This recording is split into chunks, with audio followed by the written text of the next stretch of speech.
Life can be heavy, especially if you try to carry it all at once. I will, however, give you some life hacks I wish I knew when I was starting out my dreams of a career and navigating life, love, pressure, choices, shame, hope, and friendship.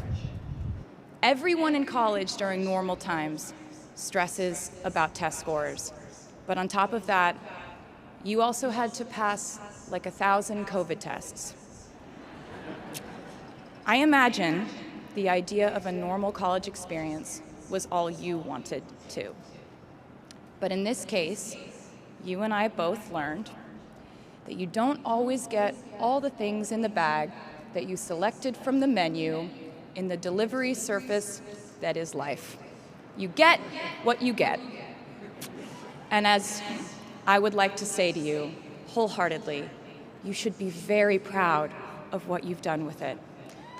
Today, you leave New York University and then go out into the world searching what's next. And so will I.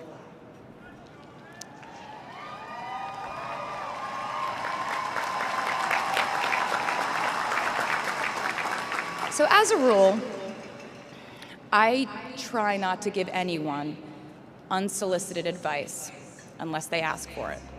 I'll go into this more later. I guess I have been officially solicited in this situation to impart whatever wisdom I might have to tell you things that have helped me so far in my life. Please bear in mind that I in no way feel qualified to tell you what to do. You've worked and struggled and sacrificed and studied and dreamed your way here today. And so you know what you're doing. You'll do things differently than I did them and for different reasons. So I won't tell you what to do because no one likes that. I will, however, give you some life hacks I wish I knew when I was starting out my dreams of a career and navigating life, love, pressure, choices, shame, hope, and friendship.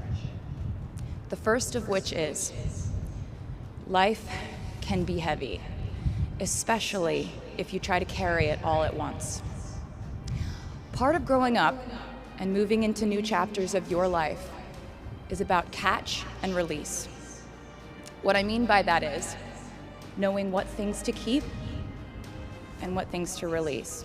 You can't carry all things, all grudges, all updates on your ex, all enviable promotions your school bully got at the hedge fund his uncle started.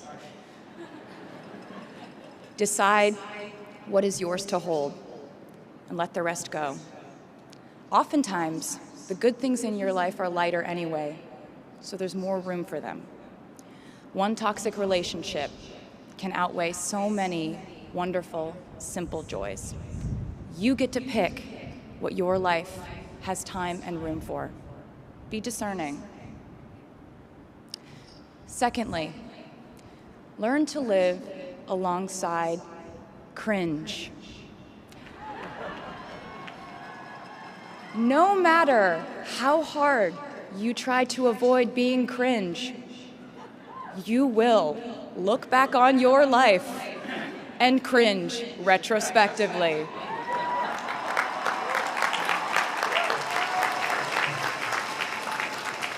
Cringe is unavoidable over a lifetime.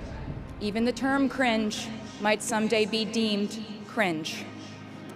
I promise you, you're probably doing or wearing something right now that you will look back on later and find revolting and hilarious. You can't avoid it, so don't try to. For example, I had a phase where, for the entirety of 2012, I dressed like a 1950s housewife. But you know what? I was having fun. Trends and phases are fun. Looking back and laughing is fun. And while we're talking about things that make us squirm, but really shouldn't, I'd like to say I'm a big advocate for not hiding your enthusiasm for things.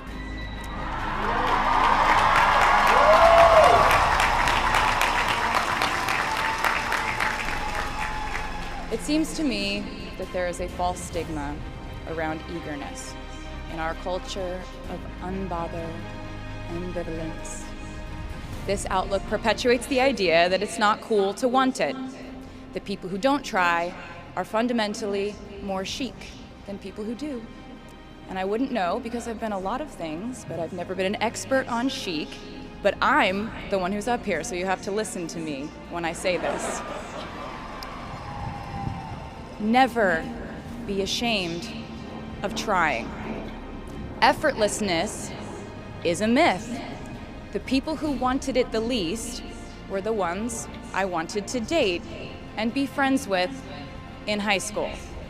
The people who want it the most are the people I now hire to work for my company.